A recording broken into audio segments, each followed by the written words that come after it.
Nós hoje vamos conversar sobre um assunto que é importante, que é resolver ou resolução de problema do ponto de vista bíblico ou resolver problemas biblicamente.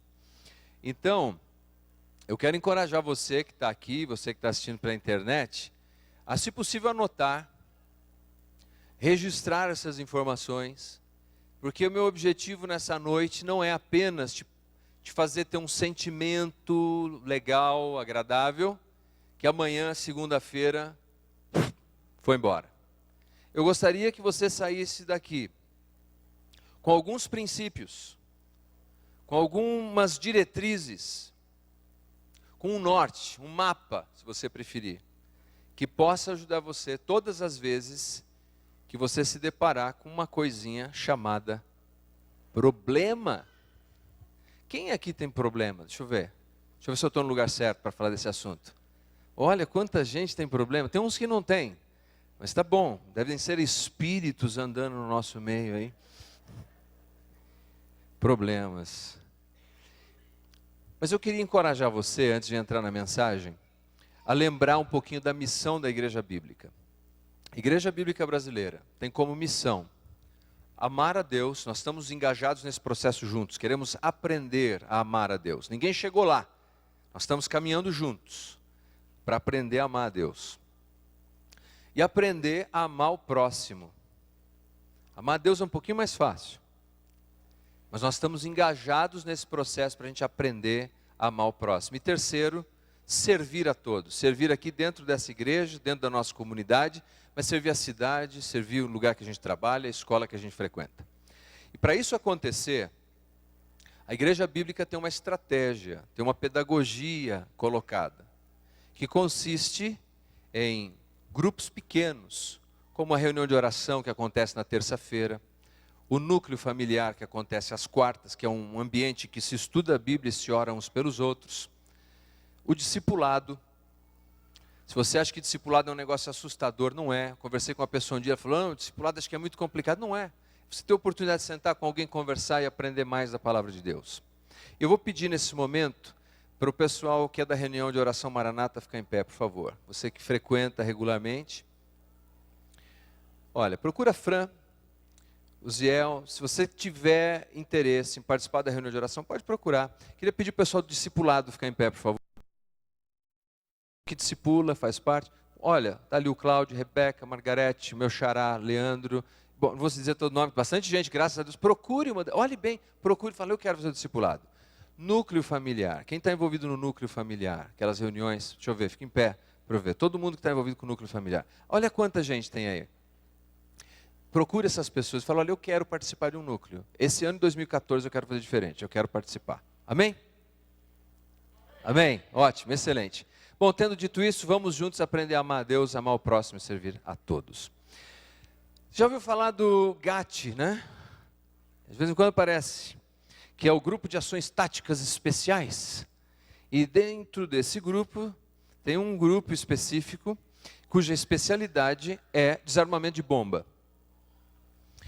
E você sabia que o Timóteo, sobre quem nós vamos falar nessa noite, ele é um especialista em desarmar bomba? Sabia? Ele estava no negócio de desarmar bombas. Aliás, todos nós estamos no negócio de desarmar bomba. Porque toda vez que alguém liga para você e vai te falar de um problema, diz assim, tem uma bomba para te contar. Pode se preparar. Tic-tac, tic-tac. Já viu o filme de ação? O cronômetro vai baixando ali, você sabe que daqui a pouco chega a zero, bum! E você está com aquela bomba na sua mão. É claro que Timóteo não era um especialista em desarmar bomba do ponto de vista como artefato explosivo. Nós estamos falando daqueles problemas, esses que vocês enfrentam e que eu enfrento.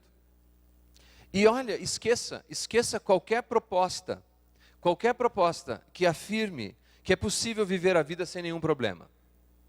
Nós sempre enfrentaremos problemas. Nós sempre teremos algum desafio de alguma natureza, de alguma ordem.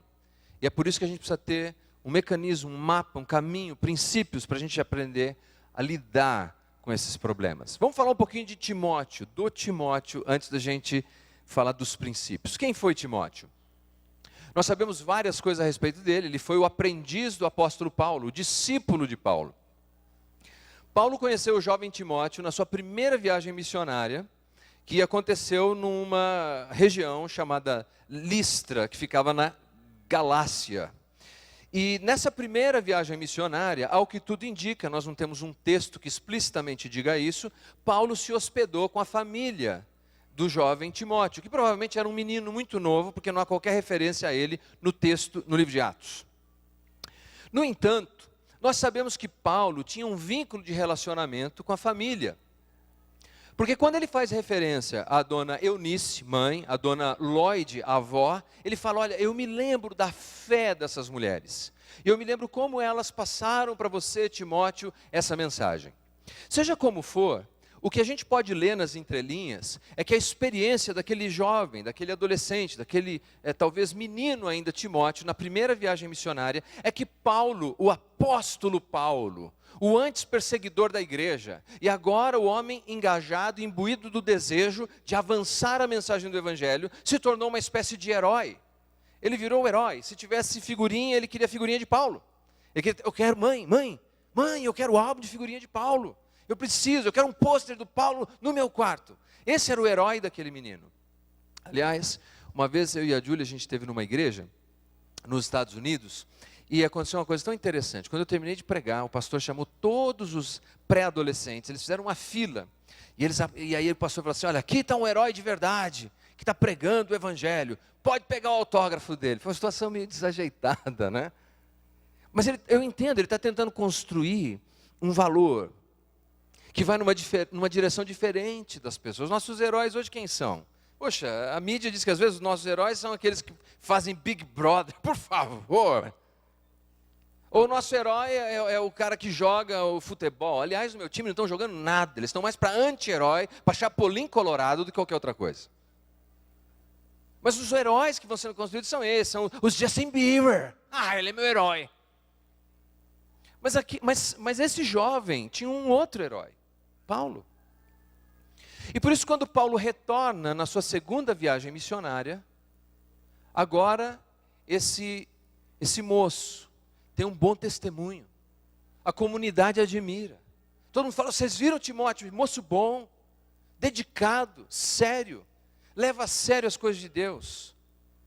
E quando Paulo chega, o Timóteo tem a chance de ser o Robin do bate-Paulo, se você quiser chamar assim.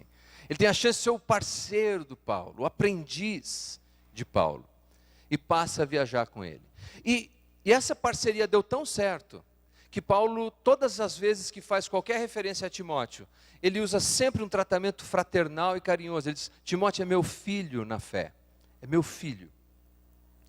E esse moço aparece nas cartas de Paulo quase que como um coautor das cartas. Várias vezes você encontra o nome, eu e Timóteo. O jovem está ali e desenvolvendo. E esse jovem vai desenvolvendo uma habilidade muito importante, porque veja você, apóstolo, o que é apóstolo, afinal de contas? A palavra apóstolo nada mais é do que a transliteração de uma palavra grega para a língua portuguesa. Transliterar quer dizer que ela não foi traduzida, ela foi aportuguesada. Mas se nós fôssemos traduzir a palavra apóstolo, ela simplesmente significa missionário. Aquele que é enviado com uma missão, aquele que vai cumprir uma missão. E o que fazia o apóstolo? O apóstolo era, por excelência, um implantador de igreja. Agora, a igreja não é um prédio, a igreja somos nós, amém?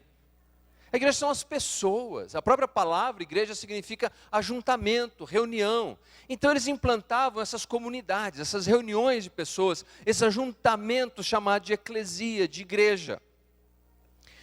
Só que toda vez que você junta gente, isso gera problema. Juntou gente, gera, não tem jeito. Na casa, na família tem problema, na comunidade tem problema, no trabalho tem problema, juntou gente, tem problema, é como é. Então, os apóstolos ou os missionários lidavam com esses problemas de três maneiras, basicamente. Uma, eles mandavam uma carta, o que deveria ser feito e como eles poderiam resolver aqueles problemas. Uma espécie de manual. Segundo expediente que eles usavam era visitar o lugar. Gente, vamos ter uma reunião dia tal, vamos tratar desse assunto.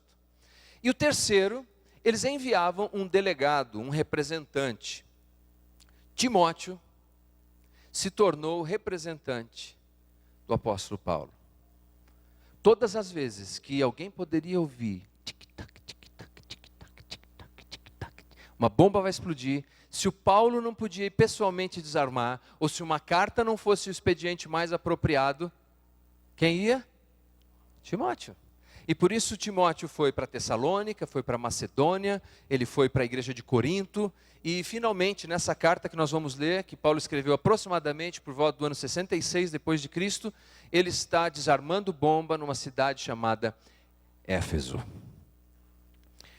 No entanto, os ensinamentos e as orientações de Paulo para esse jovem aprendiz são relevantes para todos nós. Porque todos nós, você querendo ou não, você está no negócio de desarmar bomba. Já explodiu algumas no seu colo? Não? Deixa eu ver. Já, né? Ah, já. Daqui já deu para ver. Vamos ver então o que a palavra de Deus tem a nos dizer sobre como é que a gente pode, de uma maneira mais apropriada, e obviamente eu não tenho a intenção de esgotar o assunto, mas pelo menos nos dá alguns princípios que possam nos ajudar a lidar com essas questões. Por favor, abra sua Bíblia na primeira carta do apóstolo Paulo ao seu jovem aprendiz Timóteo. No capítulo 3, nós vamos começar por aqui, onde nós temos uma síntese da razão por que Paulo escreve essa carta. Capítulo 3, versículo 15. Vamos ler o 14 e o 15. Se você encontrou, diga amém. A palavra de Deus diz assim: escrevo-te estas coisas, esperando ir ver-te em breve, para que, se eu tardar, fique ciente de como se deve proceder. Como é que você deve se comportar, como é que você deve agir na casa de Deus, que é a igreja do Deus vivo, coluna e baluarte da verdade. O que acontece? Paulo já havia profetizado, isso está no livro de Atos, de que a igreja de Éfeso passaria por sérios problemas. Alguns problemas que são descritos nessa carta dizem respeito a, por exemplo, ascetismo.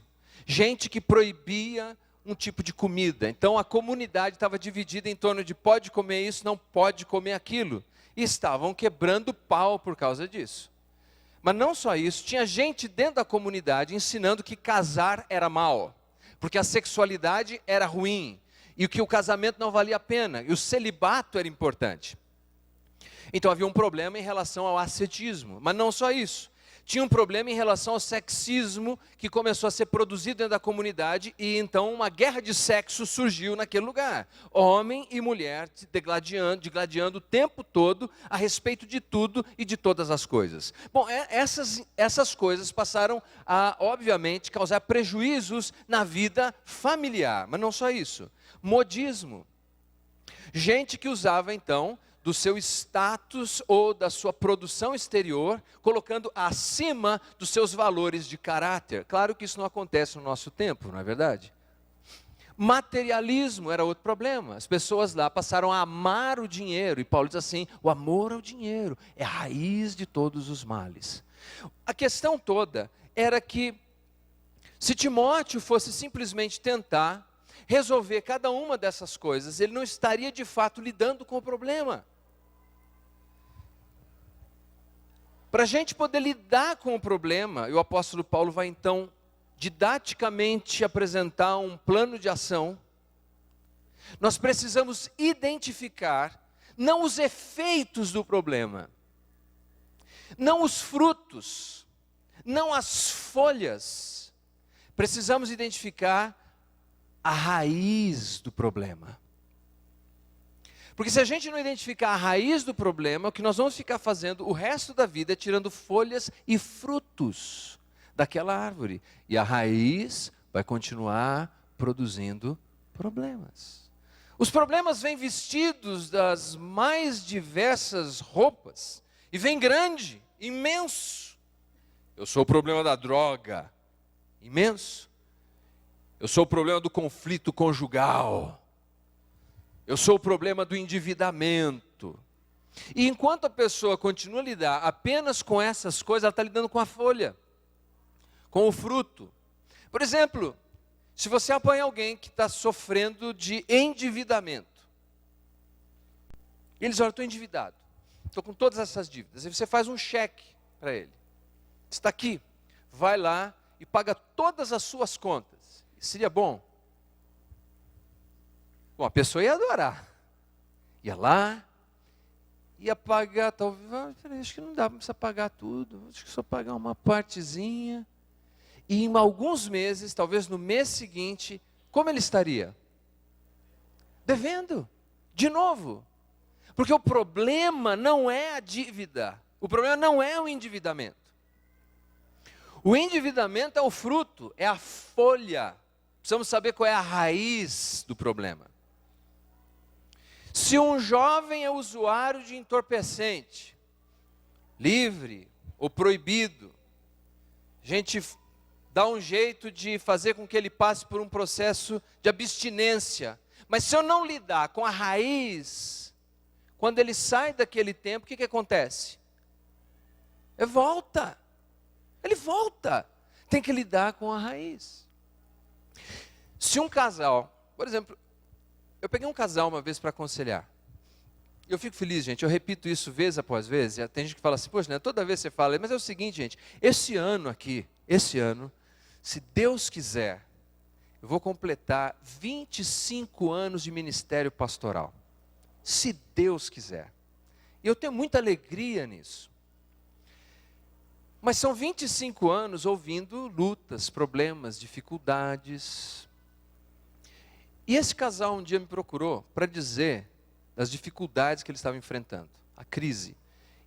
E o marido disse, com lágrimas nos olhos, que o problema era que a mulher dele comia toda a coalhada da geladeira, antes dele comer coalhada. E que isso estava afetando o relacionamento deles de uma maneira terrível. Bom, nós ficamos na época, acho que 45 minutos falando sobre coalhada e geladeira. Mas o problema era realmente a coalhada? Era a geladeira? Era o consumo? Vocês acham que era esse o problema? Não. A coalhada era só a folha, só o fruto. Nós temos que achar a raiz. E vamos ver então o que Paulo vai dizer, que era a raiz do problema aqui que Timóteo tinha que lidar. Nós vamos agora pensar vários versículos, não vamos fazer isso item por item, porque o tempo não nos permitiria, mas nesse primeiro ponto nós vamos fazer isso. Abra por favor a sua Bíblia no primeiro capítulo, no versículo 3, a palavra de Deus diz assim: Quando eu estava de viagem rumo da Macedônia, te roguei permanecesse ainda em Éfeso, para admoestares a certas pessoas, a fim de que não ensinem outra doutrina. Agora vamos para o capítulo 1, versículo 10. Impuros, sodomitas, raptores de homens, mentirosos, perjuros e para tudo quanto se opõe à sã doutrina. Agora veja o capítulo 4, versículo 1. Ora, o Espírito afirma expressamente que nos últimos tempos alguns apostatarão da fé por obedecerem a espíritos enganadores e a ensinos, doutrinas de demônios. Vamos em frente, ainda no capítulo 4, versículo 6. Expondo estas coisas aos irmãos, será bom ministro de Cristo Jesus, alimentando com as palavras da fé e da boa doutrina que tens seguido. Agora vejamos o versículo 13. Até a minha chegada, aplica-te a leitura, exortação ao ensino, doutrina. Vamos em frente, ainda nesse capítulo, versículo 16. Tem cuidado de ti mesmo e da doutrina, ou do ensino. Agora vamos para o capítulo 5, versículo 17. Devem ser considerados merecedores de dobrados honorários os presbíteros que presidem bem, com especialidade os que se afadigam na palavra e no ensino, ou na doutrina. Vamos ver o capítulo 6, versículo 1 e versículo 3. Todos os servos que estão debaixo do jugo considerem digno de toda a honra o próprio Senhor, para que o nome de Deus e a doutrina não sejam blasfemados. Versículo 3. Se alguém ensina outra Doutrina, doutrina. Agora, eu sei que quando a gente ouve algumas palavras, elas produzem um determinado sentimento na gente. Quando a gente ouve outras palavras, produz outro tipo de sentimento. Vamos fazer o seguinte, quando eu falar uma palavra que te produz um sentimento bom, você diz assim, é bom. Tudo bem? Vamos fazer um teste? Praia e sol. Praia e sol. Fundir ou fondue nas montanhas. Sair com o namorado. Só as mulheres, por favor. Sair com a namorada. Sair com a esposa. Abraçar os filhos. Ganhar dinheiro. Ó, ficou mais forte o negócio aí, hein? Agora vamos ver outra coisa aqui. Epistemologia. Teologia sistemática. Doutrina. Perceberam? Eu sei que a gente que é mais convertido, não, é bom, é bom. Fulano diz que é bom. Mas na verdade não nos anima. Não nos anima. Vamos ser sinceros. Quando a gente ouve doutrina. E a gente de repente apanha esse livro e vê que Paulo, de ponta a ponta, enfatiza que a raiz do problema que eles estavam vivendo era o quê? Era doutrina. Agora, o problema é que nós demos um sentido tão religioso e tão teológico à palavra doutrina, que ela parece algo que é medieval, que não é para o nosso tempo, que não é interessante e que não é relevante. Mas a palavra doutrina, se a gente 21, ela significa informação. Informação. E o que Paulo está dizendo, a primeira vez que ele fala, no primeiro capítulo, quando ele faz referência a isso, ele usa uma palavra interessante, a palavra doutrina é didascalia, e ele usa aí heterodidascalia. Hétero, diferente, outra doutrina, outro ensino, outra informação, ou informação errada. O problema que eles estavam vivendo, os frutos que eles estavam produzindo, todos esses danos pessoais, devia-se à informação errada. Olha, todos nós precisamos da informação certa. Todos nós precisamos. E muitos dos nossos problemas estão ligados à informação errada. Não me importa qual é a área da sua vida. Se a informação estiver errada, você vai colher fruto errado. Você vai colher fruto amargo, não é? Se você comprar um envelope de sementes, achando que está plantando melancia, mas se você tiver a informação errada e plantar jiló, vai ser a melancia mais amarga que você já comeu na sua vida. E pequena, graças a Deus, né? Pequena. Porque a informação está errada. A informação errada te leva a uma disposição mental, a uma determinada crença. E a crença é o que molda o nosso comportamento, o jeito da gente fazer as coisas. Analise se não é verdade. Se você se permite a um determinado tipo de informação, e essa informação molda a sua disposição mental, você acredita naquilo, você passa a se comportar de uma determinada maneira. E esse era o grande desafio que eles tinham. Deixa eu te dar um exemplo de uma situação terrível por falta de informação, ou por informação errada. Se você usar o GPS, e a informação do GPS estiver errada, você não vai estar feliz, porque vai chegar no lugar errado. Nos Estados Unidos, no ano de 2012, houve um desses muito atentados de gente doida que entra em escola para matar crianças. E a mídia, pelo menos boa parte dela, num desejo desenfreado de apresentar quem era o culpado, apanharam os nomes de suspeitos e começaram a pesquisar no Facebook aqueles nomes. E começaram a divulgar nos jornais os nomes de suspeitos. E um homem, que não tinha nada a ver com o pato, teve o perfil dele divulgado em um dia 14 mil vezes. Informação errada. Imagine o tipo de mensagem que ele recebeu via Facebook. Uma dessas mensagens dizia o seguinte: você é um homem morto. seu cafajeste. Você é um homem morto. O que produziu aquilo? Informação errada. Bom, qual é a grande lição nisso aqui? Primeira coisa, pode ser que alguns problemas que você esteja vivendo na sua vida devam ser a informação errada. A respeito da sua fé, a respeito do evangelho, a respeito de relacionamento, de como deve funcionar um relacionamento, ou de como você pode ser um bom profissional, e essas coisas estão impactando a sua vida de alguma maneira. Mas o mais importante nesse momento é que você faça a seguinte análise: qual é a raiz do meu problema? Nós gastamos tempo demais e energia demais com as folhas, com os frutos, quando precisamos chegar e enfrentar a raiz do problema. Chega de ficar brigando com a tua mulher, com o teu marido, com o teu chefe. A raiz do problema é outra. E você precisa identificar qual é a verdadeira raiz do problema. Se não fizer isso, não tem cura. A raiz do problema não tem saída. Identifique a raiz do problema é essa. E quando você então finalmente identificar a raiz do problema, faça o que disse Mark Twain: se você tiver que beijar o sapo, beija logo. Não olha muito. Decida, haja, faça o que tem que ser feito.